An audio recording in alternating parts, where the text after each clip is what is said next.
الحمد لله الحنان المنان الذي خلق الإنسان وعلمه البيان، والصلاة والسلام على رسوله سيد الإنس والجان وعلى آله وأصحابه ذوي الخير والإحسان. أما بعد، فأعوذ بالله من الشيطان الرجيم. بسم الله الرحمن الرحيم. اليوم يئس الذين كفروا من دينكم فلا تخشوهم واخشوني اليوم أكملت لكم دينكم وأتممت عليكم نعمتي ورضيت لكم الإسلام دينا. صدق اللہ مولانا العظیم. بارگاہ رسالت مواب صلی اللہ علیہ وسلم میں درود پاک کا ہدیہ پیش کریں.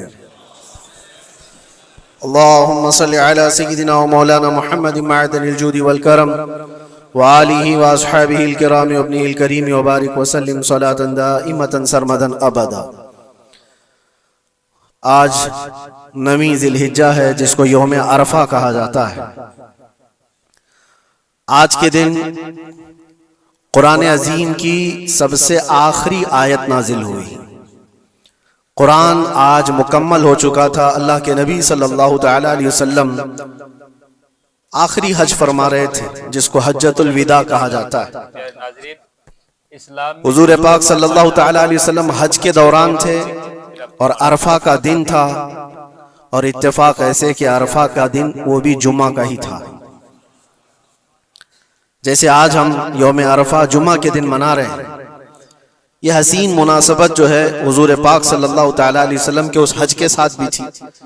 حضور نے جو حج فرمایا وہ عرفہ کا دن جمعہ کا تھا، اور یہ آیت نازل ہوئی اليوم يئس الذين كفروا من دينكم فلا تخشوهم واخشوني. آج کے دن کفار و مشرکین کافر مایوس ہو گئے تمہارا دین جو غالب آنے والا ہے. اليوم اکملت لکم دینکم، اللہ تعالیٰ فرماتے ہیں فلا تخشوهم واخشونی، اور تم ان سے نہ ڈرو، مجھ سے ڈرو. اور آج کے دن میں نے تمہارا دین مکمل کر دیا. وَرَضِيتُ لَكُمُ الْإِسْلَامَ دِينًا، اور تمہیں اسلام دے کر میں راضی ہوا. اس طرح کی بات کسی بھی دینی کتاب میں پہلے کی نہیں آئی. یہودیوں کے بڑے بڑے عالم یہ کہتے تھے کہ اگر ایسی آیت ہماری کتاب میں آئی ہوتی تو ہم اس کو عید کا دن منا لیتے، جس میں اللہ نے یہ فرمایا ہو کہ میں نے تمہارا دین کمپلیٹ کر دیا، تمہارا دین مکمل ہو گیا. اس میں کوئی چیز باقی نہیں رہی اس دین کے اندر کہ کوئی اور نبی آئے گا اور اس کو کمپلیٹ کرے گا. پہلے آدم علیہ السلام سے لے کر عیسیٰ علیہ السلام تک جتنے بھی نبی آئے، ان کی شریعتیں ان کے زمانے کے لیے خاص تھیں.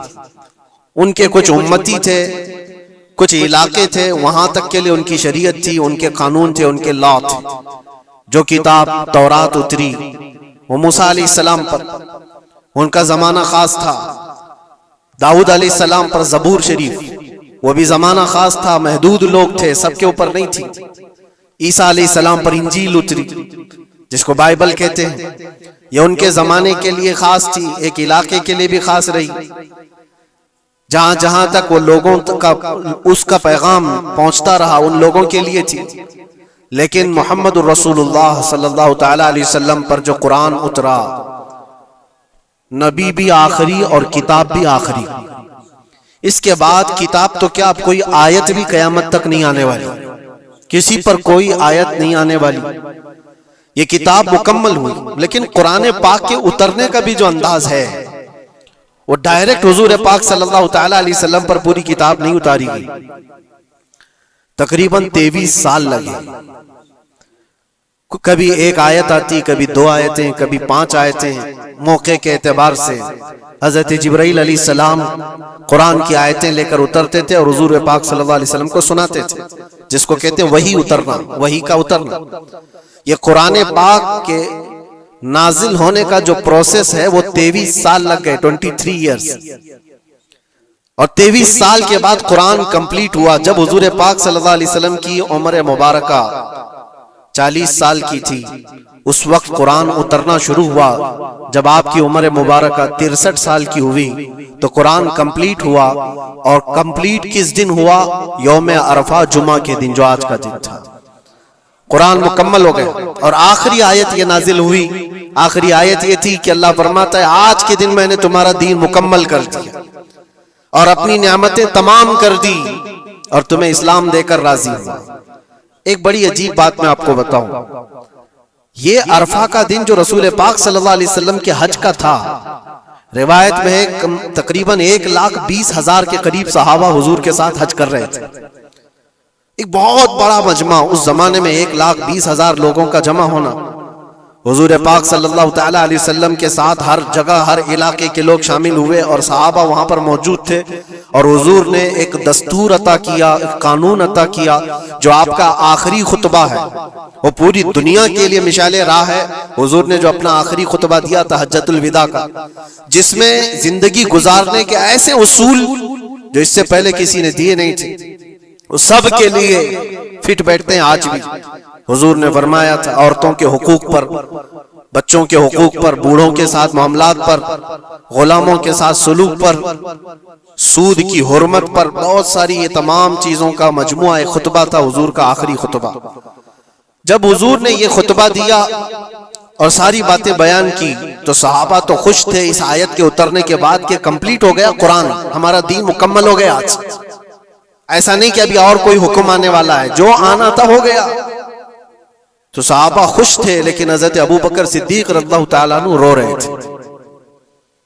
ایک کنارے پر آپ جا کر کے رو رہے تھے۔ صحابہ نے آپ سے پوچھا کہ آج تو ہمارا دین کمپلیٹ ہوا، مکمل ہوا، اور قرآن مکمل ہوا ہے، تو آپ کو رونے کی وجہ کیا ہے؟ کیا ضرورت ہے؟ آپ نے فرمایا دین تو مکمل ہوا، قرآن بھی کمپلیٹ ہوا، لیکن اس کے بیک گراؤنڈ میں تم یہ کیوں نہیں سوچتے کہ اب حضور پاک کی زندگی کا بھی جو مقصد تھا وہ مکمل ہو گیا، اب حضور ہمارے ساتھ نہیں رہیں گے۔ شاید حضور پاک صلی اللہ تعالی علیہ وسلم اس کے بعد زیادہ ہمارے درمیان نہ رہیں، کیونکہ وہ اللہ کے رسول تھے۔ رسول اپنا پیغام پہنچانے کے بعد پھر اپنے رب کے پاس چلا جاتا ہے۔ یہ بہت گہری سوچ تھی صدیق اکبر رضی اللہ تعالیٰ عنہ کی، اور ہوا بھی یہ کہ اس حج کے بعد حضور صلی اللہ تعالیٰ علیہ وسلم واپس مدینہ تشریف لے گئے، اور صرف 2 مہینے کے بعد حضور پاک کا وصال ہوا۔ اپنے حج کے بعد نبی پاک صلی اللہ تعالیٰ علیہ وسلم 2 مہینے تک مدینہ میں رہے، اس کے بعد آپ رحلت فرما گئے۔ آج بتانا یہ ہے کہ یہ دن ایسا ہے عرفہ کا جو ہیبت طاری کرتا ہے۔ قرآن کہتا ہے الیوم یئس الذین کفروا من دینکم، آج کے دن کفار تمہارے دین سے مایوس ہو گئے کہ کچھ نہیں بگاڑ پائیں گے اس دین کا، جو کرنا تھا سب کر کے دیکھ لیں گے۔ آج کے دور میں آپ سوچتے ہوں گے کہ میرے دین کا فیوچر کیا ہے، دین اسلام کی حفاظت کیسے ہو سکتی ہے؟ کوئی فکر کی بات نہیں۔ قرآن پاک 1400 سال پہلے یہ بیان کر رہا ہے کافر مایوس ہو چکے، کچھ نہیں کر سکیں گے، کچھ نہیں کر سکیں گے، تمہارے دین سے مایوس ہو گئے۔ اور پھر رب تعالیٰ اس کے فوراً بعد فرماتا فَلَا تَخْشَوْهُمْ وَخْشَوْنِي، تم ان سے مت ڈرا کرو، مجھ سے ڈرو۔ اللہ اس دین کا حافظ اور ناصر اور مددگار ہے۔ ہم جیسے بہت آئیں گے جائیں گے، اور دین کو نقصان پہنچانے کی کوشش کرنے والے بھی بہت سے آئیں گے اور جائیں گے، مگر یہ اللہ کا چراغ ہے، پھونکوں سے نہیں بجھایا جا سکتا، اس کی روشنی کبھی ختم نہیں ہوگی۔ اللہ تعالیٰ اس کا حافظ ہے، ناصر ہے۔ عرفہ کا دن ہیبت طاری کرنے والا کیوں ہے؟ وہ ایک میدان ہے۔ سنو حدیث پاک، اللہ کے نبی صلی اللہ تعالیٰ علیہ وسلم کیا فرماتے ہیں؟ عن جابر رضی اللہ تعالیٰ عنہ قال قال رسول اللہ صلی اللہ علیہ وسلم ما من يوم افضل عند الله من يوم عرفہ ينزل الله الى السماء الدنيا فيباهي باهل الارض اهل السماء فيقول شغثا غبرا ضاحين جاءوا من كل فج عميق يرجون رحمتي فلم يروا عذابي فلم يرى يوم اکثر عتقا من النار من یوم عرفہ او کما قال رسول اللہ صلی اللہ علیہ وسلم۔ حضرت جابر رضی اللہ تعالیٰ عنہ فرماتے، حضور صلی اللہ علیہ وسلم فرماتے ہیں عرفہ کے دن سے زیادہ افضل کوئی دن اللہ کے نزدیک میں نے نہیں دیکھا، آج کے دن سے زیادہ افضل دن دیکھا نہیں۔ اللہ تبارک و تعالی آسمان والوں کو بتا کر کے زمین والوں پر فخر فرماتا ہے. یہ زمین والے کون ہیں؟ ہم لوگ. زمین والوں کو دکھا کر اللہ تبارک و تعالی فخر فرماتا ہے ملائکہ کے سامنے، اور یوں ارشاد فرماتا ہے یہ دیکھو بکھرے بالوں سے پراگندہ چہرے کے ساتھ تھکان میں چور، سورج کی تمازت اور چلچلاتی دھوپ کو سہتے ہوئے میرے دربار میں کھڑے. اے ملائکہ یہ چاہتے کیا ہے؟ دیکھو یہ سب کے سب پکار رہے ہیں لبیک اللہم لبیک، اے اللہ میں حاضر ہوں، اے اللہ میں حاضر ہوں. رب تعالیٰ فخر کرتے ہوئے ارشاد فرماتا ہے وہ میری رحمت کی امید میں آئے ہوئے اور وہ میرا عذاب نہیں دیکھ رہے، لیکن اے ملائکہ میں نے ان کی اس حاضری کو قبول کیا اور ان کو ایسا پاک کر دیا جیسے وہ آج ہی اپنے ماں کے پیٹ سے پیدا ہو. اور حضور فرماتے ہیں فلم یرا یوم اکثر عتقا من النار من یوم عرفہ، آج کے دن سے زیادہ جہنم سے آزاد ہونے والا دن میں نے دیکھا نہیں. حضور فرماتے ہیں آج سے زیادہ. اور ایک بات ہو سکتا ہے آپ کے بھی ذہن میں یہ بات، یہ عرفہ کا میدان مکہ مکرمہ میں پہلے ہزاروں کی تعداد میں لوگ ہوتے تھے، اب لاکھوں کی تعداد میں، لاکھوں کی تعداد میں لوگ وہاں پر موجود ہیں اور سب کی بخشش کا اعلان ہو رہا ہے. یہ پورے دنیا والے جو ہم لوگ دور ہیں جو جا نہ سکے، ان کا کیا ہے؟ ایک صحابی رسول نے حضور صلی اللہ علیہ وسلم سے یہ سوال کری کہ اللہ کے نبی یہ بتائیں یہ جو آپ نے فضیلت بیان کی ہے کہ عرفہ کے دن جس کے سینے میں رائی کے دانے کے برابر ایمان ہو اور وہ اللہ سے بخشش طلب کرے تو اللہ اس کو معاف کرتا ہے، اللہ تعالیٰ اس کی بخشش فرما ہی دیتا ہے. یہ جو فضیلت آپ نے بیان فرمائی یہ عرفات کے میدان میں موجود سارے لوگوں کے لیے ہے یا پھر دنیا بھر میں موجود مسلمانوں کے لیے؟ اس صحابی رسول نے یہ سوال ہمارے جانب سے کر لیا ہوگا. اللہ کے نبی صلی اللہ علیہ وسلم نے فرمایا نہیں، دنیا کے کسی کونے میں مسلمان ہو اگر وہ رب تعالیٰ سے آج کے دن مغفرت طلب کرے تو اللہ تعالیٰ اس کو حاجیوں کے ساتھ ہی بخشش فرما دیتا ہے. حاجیوں کے ساتھ جو عرفہ کے دن وہاں پر ہوں گے اللہ تبارک و تعالیٰ ان کی بھی بخشش فرما دیتا ہے. آج کے دن کی یہ فضیلت ہے میرے عزیز. کئی حدیثیں موجود ہیں. حضور پاک صلی اللہ تعالیٰ علیہ وسلم سے ایک صحابی نے پوچھا یا رسول اللہ صلی اللہ علیہ وسلم عرفہ کے دن کے متعلق کچھ فرمائیں، تو آپ نے فرمایا یکفر السنۃ التي قبلها وما بعدها، یہ آج کا دن جو موجود ہے فرماتے ہیں آج سے پہلے والا ایک سال اور آنے والا بعد کا ایک سال یہ سارے گناہوں کے کفارے کا ایک دن ہوتا ہے. ایک دن یہ سارے پچھلے ایک سال اگلے ایک سال، لیکن یہ سب چیزوں میں شرط ہے اس کا ایمان، اس کا یقین. اللہ کی ذات پر اس کا ایمان اور یقین کیسا ہے اللہ تعالیٰ اس کے ساتھ ویسا ہی سلوک فرماتا ہے. لوگ اس کو ہلکے میں لیں تو پھر وہ ہلکے میں ہی رہ جاتا ہے، اور اگر اس کی عظمت اس کے دل پر ہے تو یقیناً وہ عظمت کیا بھی جاتا ہے. آج کے دن کے سلسلے میں یہ بات میں عرض کرنا چاہوں گا کہ ہمارے دین اسلام سے زیادہ کامل یا اس سے زیادہ غالب کوئی دین ہو ہی نہیں سکتا.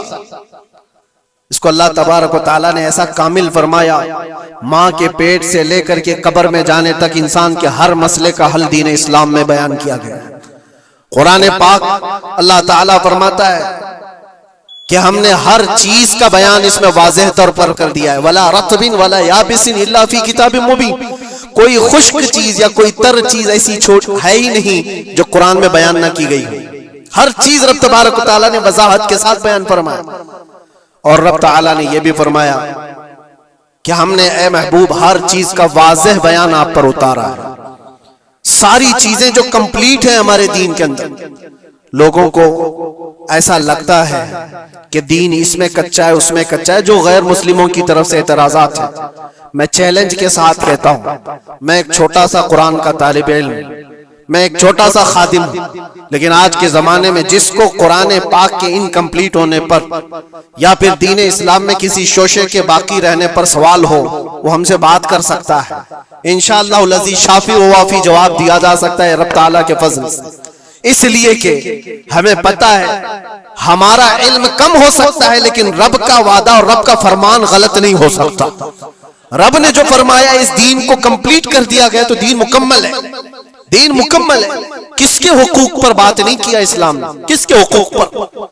دنیا آج اپنا اپنا دین اپنا اپنا ریلیجن لے کر بیٹھتی ہے. میں بتاؤں اسلام پر اعتراضات کرنے سے پہلے ذرا حقوق نسواں ویمن رائٹس کے بارے میں بات کرو. بہت ساری تنظیمیں بات کرتی ہیں آج عورتوں کے حقوق کے بارے میں, لیکن وہ اپنے گریبان میں کبھی جھانکتے نہیں. یہ وہ دنیا ہے جہاں عورتوں کے ساتھ سلوک کیا تھا پتہ ہے؟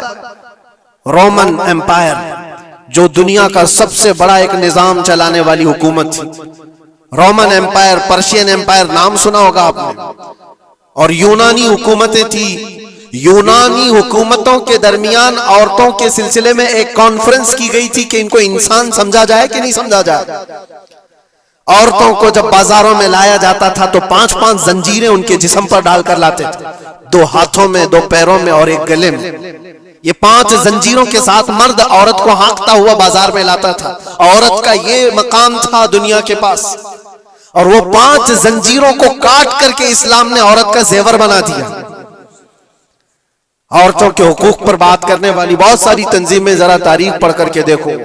دور کیوں جائیں, جس ملک میں ہم جی رہے ہیں یہاں ستی کی رسم ہوا کرتی تھی. یعنی کسی کا پتی مر گیا ہو تو عورت کو جینے کا حق نہیں تھا, بلکہ ستی ایک ایسی رسم تھی. ایسے ایک رسم کا نام ہے کہ شوہر کے انتقال کے بعد زندہ عورت کو بھی جلا دیا جاتا تھا. عورت کو بھی جل جانا تھا. چند دنوں کے بعد پھر ماحول تبدیل ہوا تو اس میں تھوڑا سا اپ گریڈ کیا ہوا تھا معاملہ کہ اب جلایا نہیں جائے گا لیکن اس کو معاشرے سے دور جنگلوں میں چھوڑ دیا جائے گا. عورت زندہ تو رہے گی لیکن معاشرے میں نہیں رہے گی. بیوہ عورت کے لیے معاملات تھے. بیوہ عورت کو اپشگن سمجھا جاتا تھا. وہ آج بھی بہت سارے جاہلوں کے درمیان موجود ہے یہ رسم. کوئی بیوہ عورت آئی تو لوگ یہ سمجھنے لگتے ہیں کہ گھر میں اپشگن ہو جائے گا. یہ سارے معاملات عورتوں کے حقوق کے سلسلے میں کس نے ختم کیا ہے؟ یہ سارے رسم و رواجات. اور یہودیوں کے ہاں کیا تھا, عیسائیوں کے ہاں کیا تھا؟ ان کے ہاں یہ تھا کہ عورت اگر ناپاکی کے دن میں آ جائے, جو اس کے منتھلی پیریڈز کے دن ہوتے ہیں, تو عورتوں کو استبل میں رکھا جاتا تھا جہاں گھوڑے باندھے جاتے تھے, جہاں جانور ہوتے تھے. ان کا برتن الگ, ان کا گلاس الگ, ان کا چمچ الگ, ان کے کھانے کی چیزیں الگ ہو جاتی تھی. یا عورتوں کے ساتھ معاملات یہود کیا کرتے تھے, یہودی کرتے تھے. آج پوری دنیا میں یہ اعتراضات اٹھائے جاتے ہیں کہ اسلام عورتوں کو 4 دیواری کے اندر رکھتا ہے. ظالموں, تمہیں پتہ نہیں یہ اسلام ہی ہے جس نے جنت کو عورت کے قدموں کے نیچے رکھا. الجنت تحت اقدام الامہات, میرے آقا نے فرمایا ہے لوگوں تمہاری جنت تمہارے ماں کے قدموں کے نیچے. اس کو بہن کی شکل میں کیا فرمایا اور بیوی کی شکل میں کیا مقام دیا. ذرا پڑھ کر کے تو دیکھو اسلام کو. ایک لقمہ بھی اگر کھلاتے ہو بیوی کو تو صدقے کا ثواب رکھا گیا. بہن کی دعا بھائی کے حق میں ایسے قبول ہوتی ہے جیسے کوئی خانہ کعبہ کے پاس دعا کر رہا ہو. اور بیٹی کی دعا, بیٹی کے لیے کیا فرمایا؟ میرے آقا فرماتے ہیں جس نے اپنی ایک بیٹی کی پرورش کی اور اس کو صحیح جگہ پر شادی کر کے دیا, میرے آقا فرماتے ہیں اس پر میری شفاعت واجب ہے, اس پر جنت ہے. یہ عورتوں کے حقوق اسلام نے دیے, کہاں سے اٹھا کر کہاں رکھ دیا. اور جو بیواؤں کے ساتھ سلوک تھا, بیوہ کو اب شگن مانا جاتا تھا. 1-2 نہیں 10 بیوہ عورتوں سے میرے آقا نے نکاح فرمایا. سید الانبیاء ہیں, سید الرسول ہیں. ارے حضور پاک صلی اللہ علیہ وسلم چاہتے ہیں نا تو بڑے بڑے بادشاہوں کی بیٹیاں حضور کے حرم میں آ جاتی. حضور پاک صلی اللہ تعالیٰ علیہ وسلم کے نکاح میں آتی حضور اگر چاہتے. اور عرب لوگ یہ پیشکش کر بھی چکے تھے. عرب جو ہے آ کر حضور سے کہے بھی تھے کہ تم جوان ہو محمد, اگر تم چاہو تو سب سے حسین لڑکیاں دنیا کی تمہارے پاس لا کر رکھ دیں گے. سب سے حسین لڑکیاں, سب سے مالدار لڑکیاں, کسی بادشاہ کی بیٹی ہو یا کسی بہت بڑے امیر ذاتی ہو, کوئی امیر ذاتی ہو, دوشیزہ ہو, تمہارے ہاں لا کر رکھ دیں گے. عربوں نے کہا تھا بس ایک شرط ہے, تم یہ دین کی دعوت دینا چھوڑ دو, تم یہ اسلام کی بات کرنا چھوڑ دو, تمہارے لیے ہر طرح کا حسن لا کر رکھ دیا جائے گا. میرے آقا نے ان کی اس پیشکش کو ٹھکرا کر کے 25 سال کی عمر میں 40 سال کی بیوہ سے نکاح فرمایا تھا. یہ حضور پاک صلی اللہ تعالیٰ علیہ وسلم نے عورتوں کے حقوق نہیں بیان فرمائے. اور آخری خطبے میں بھی حضور نے یہ حقوق بیان کیے اپنے جانے سے پہلے. عورتوں کے معاملات میں تم کو اللہ سے ڈراتا ہوں کہ ان کے ساتھ حسن سلوک کرو. اسلام میں کوئی چیز باقی نہیں چھوڑی حضور. یہ آخری خطبہ تھا حضور کا آج کے دن، عرفہ کے دن حضور نے یہ فرمایا تھا کہ آج کے دن میں اعلان کرتا ہوں کوئی گورا کالے سے افضل نہیں، کوئی عربی اجمی سے افضل نہیں، تم سب کے سب کلکم من آدم و آدم من تراب، تم سب کے سب آدم سے پیدا کیے گئے ہو اور آدم کو مٹی سے بنایا گیا۔ یہ حضور پاک صلی اللہ علیہ وسلم نے فرمایا ایکویلٹی، برابری، یکساں حقوق۔ دنیا جو کہتی ہے کہ سب کو برابر کے حقوق ہونا چاہیے، سب ڈھکوسلے ہیں، دعوے ہیں، کسی کے یہاں کوئی برابری نہیں۔ برابری کس کو کہتے ہیں پتہ ہے؟ برابری اس کو کہتے ہیں کہ ایران سے کسرا کا کوئی قاصد آیا تھا مدینے میں حضرت عمر کے زمانے میں، یہ ڈھونڈنے کے لیے کہ بادشاہ کا محل کہاں ہے۔ مدینے میں لوگوں سے پوچھا کہ تمہارا بادشاہ رہتا کہاں ہے؟ تو لوگ ہنس کر کے کہے ہمارا بادشاہ ہوتا ہی نہیں۔ کہا پھر کیا ہوتا ہے؟ کہا امیر المومنین۔ کہا اچھا وہی امیر المومنین، اس کا محل کہاں ہوتا ہے؟ پھر لوگ ہنس پڑے، کہا اس کا محل نہیں ہوتا ہے، اس کا محل ہی نہیں ہوتا ہے۔ کہا پھر کہاں ہے؟ کہا دیکھو وہ پیپل کے جھاڑ کے نیچے سو رہا ہوگا۔ ایران کا قاصد آیا ہوا ہے جن کی پوری فوج میں سرسری چھا جاتی تھی عمر ابن خطاب کے نام سے، وہ پیپل کے جھاڑ کے نیچے سو رہا ہے۔ وہ آیا اور جا کر کے دیکھا تو ایک درخت کے نیچے حضرت عمر فاروق ننگی پیٹ آرام فرما رہے ہیں۔ برابری کی بات یہ دنیا کرتی ہے لیکن کوئی ایکویلٹی کسی کا نہیں ہے۔ ہم نے بہت سارے ملک دیکھے، بہت ساری جگہوں پر ہم نے دیکھا ہے امیروں کے لیے الگ قانون ہے، غریبوں کے لیے الگ قانون ہے۔ بادشاہ کا بیٹا جرم کرے تو اس کے لیے 100 خون معاف ہیں، غریب اگر چھوٹی سی بھی جرم کرے تو سالوں وہ سلاخوں کے پیچھے رہ سکتا ہے۔ یہ ایکویلٹی کی بات دنیا کرتی ہے، اور اسلام جس ایکویلٹی کی بات کرتا ہے وہ کیا ہے؟ نبی پاک صلی اللہ تعالی علیہ وسلم اپنے آخری دنوں میں، یہ آخری دن ہے، صحابہ کو جمع کر کے فرماتے ہیں کہ میرے جانے کا دن قریب آ چکے، تم میں سے کسی کا کوئی حق باقی ہے تو مجھ سے لے سکتا ہے، کوئی حق باقی ہے۔ وہ سید الانبیاء ہے جن کی ایک زبان پر اللہ تبارک و تعالیٰ کسی کو جنت عطا کرے، وہ رسول کہتا ہے کہ تم میں سے کسی کو کوئی حق باقی ہے تو لے سکتا ہے۔ صحابہ خاموش تھے لیکن ایک صحابی کھڑے ہو گئے، کہا میرا ایک حق باقی ہے۔ ایسا بھی ایک دین ہے، حضور سے کہتے میرا حق باقی ہے۔ حضور نے فرمایا کیا باقی آج لے سکتے ہو؟ انہوں نے کہا پیسہ نہیں، دولت نہیں۔ ایک بار یاد ہے جنگ میں جانے کے وقت آپ صفیں درست کر رہے تھے، صفیں درست کرتے ہوئے میں تھوڑا صف سے آگے آ گیا تھا اور آپ کے ہاتھ میں چھڑی تھی اور آپ نے مجھے چھڑی سے مارا تھا اور میں آج وہ بدلہ لینا چاہتا ہوں۔ اللہ اکبر، رونگٹے کھڑے ہو جاتے ہیں سن کر۔ انہوں نے جیسے ہی کہا صحابہ کی گردنیں تن گئی۔ کہا کون ہے جو سید الانبیاء سے بدلے کی بات کرتا ہے؟ حضرت عمر تلوار نکالتے، حضور نے فرمایا خاموش عمر، یہ اسلام ہے، یہ اسلام ہے، اندر رکھو۔ اور صحابی سے کہا اجازت ہے تم بدلہ لے سکتے ہو۔ حضور پاک صلی اللہ تعالی علیہ وسلم کھڑے ہو گئے، وہ صحابی آگے آئے اور کہا کہ میں بدلہ اس صورت میں لوں گا کہ جس وقت آپ نے مجھے مارا تھا اس وقت میرے بدن پر کوئی کپڑا نہیں تھا، میں صرف لنگی پہنا ہوا تھا، تہبند تھی، اوپر کا جسم میرا کھلا ہوا تھا، میرے جسم پر کوئی لباس نہیں تھا، اوپر صرف تہبند پہنا ہوا تھا۔ میں چاہتا ہوں کہ آپ بھی صرف تہبند پر ہو، آپ کا جبہ نکال دیجئے۔ آپ حضور پاک صلی اللہ علیہ وسلم نے کوئی تاخیر نہیں فرمائی، فوراً اپنا جبہ اتار دی۔ صحابہ دیکھ کر کے حیرت زدہ تھے، سب کے جسموں پر کپ کپی تھی، یہ کون بندہ ہے؟ محبوب خدا کی بارگاہ میں اس طرح کی بات کرتا ہے؟ اللہ تبارک و تعالیٰ جس کے لیے حکم فرمائے، جبرائیل جس کے قدموں کا بوسہ لے، آج وہ سید الانبیاء کے سامنے بدلے کی بات کر رہے، سب حیرت زدہ تھے، لیکن فرمان تھا مصطفیٰ کا، کسی نے کچھ نہیں کہا۔ حضور نے جبہ اٹھا دیا، وہ صحابی بڑھ کر کے آئے، پیچھے کی طرف آئے اور حضور پاک کے دو کندھوں کے بیچ میں جو مہر نبوت تھی اس کو چوم کر کے بوسے لینے لگے اور کہا فزت برب الکعبہ، رب کعبہ کی قسم میں اپنی مراد کو پہنچ گیا۔ کہا بس یہ بدلہ لینا تھا کہ حضور پاک صلی اللہ علیہ وسلم کے دونوں کندھوں کے بیچ میں مہر نبوت تھی جو سورج سے زیادہ چمکتی تھی۔ وہ صحابی کہتے ہیں مہینوں سے، سالوں سے مجھے اس کا انتظار تھا کہ ایک بار مہر نبوت دیکھ لوں، میں نے یہ راستہ اختیار کیا صرف مہر نبوت کو چومنے کی۔ واقعہ تو اپنی جگہ پر، لیکن حضور سید الانبیاء نے اپنے آپ کو جو پیش فرمایا، بتاؤ کوئی اس سے زیادہ ایکویلٹی کی بات کر سکتا ہے؟ کوئی آئے جواب دینے کے لیے جنتا کے سامنے تو پتہ چلے وہ صرف دین اسلام ہے۔ آج کے دن حضور کا یہ خطبہ بھی تھا، حضور نے فرمایا جاہلیت کی جتنی رسمیں تھی آج میں ان کو پیروں سے رون دیتا ہوں۔ حضور نے فرمایا سب کو میں نے رون دیا، اور جتنے بھی سود کے معاملات تھے میں نے سب کو ختم کر دیا۔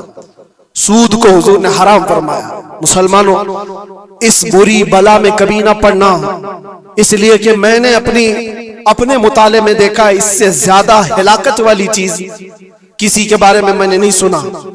سود کا ایک لقمہ کھانے پر جتنی وعید آئی ہے، جتنی خطرناک وعید آئی ہے، اس سے زیادہ میں نے نہیں دیکھا۔ حضور پاک صلی اللہ علیہ وسلم فرماتے جو سود کا ایک لقمہ کھایا گویا کہ خانہ کعبہ کے سامنے وہ اپنی ماں سے زنا کرنے کے برابر۔ مسلمانوں کے لیے ہے ہی نہیں چیز، جس کو آپ کوئی بھی نام دے دیں، لیکن سود سے ایسے بچو جیسے آگ سے بچتے ہو۔ آج کے دن کے یہ پیغامات تھے میرے آقا صلی اللہ علیہ وسلم کے۔ یہ خطبہ حجۃ الوداع کا آپ کو بھی چاہیے کہ پڑھیں اور دوسروں تک بھی اس کو پھیلائیں۔ رب تبارک و تعالیٰ نے جو ہمارے لیے بشارت عطا فرمائی، اس سے زیادہ خوشی کا دن بھی کوئی نہیں۔ آج اے مسلمانوں فخر کرو، جس دین پر تم ہو وہ کمپلیٹ دین ہے، اس میں کسی بھی طرح کی کوئی کمی کی گنجائش نہیں، لا ریب فیہ، اس میں کوئی شک کی گنجائش نہیں۔ تم فخر کرو اس بات پر کہ اللہ تعالیٰ نے تمہیں دین اسلام میں پیدا کیا ہے اور آخری رسول کی امت میں بنایا ہے۔ جس دین کو اللہ نے خود فرمایا کہ تمہیں دے کر میں راضی ہوا، اس دین میں اللہ نے تمہیں پیدا کیا۔ اب بس یہ دعا کرتے ہوئے جاؤ، اے اللہ تو نے اس اسلام میں پیدا تو کیا ہے، بس ہماری آخری سانسیں بھی اسلام پر عطا فرما۔ وآخر دعوانا الحمدللہ رب العالمین۔ السلام علیکم۔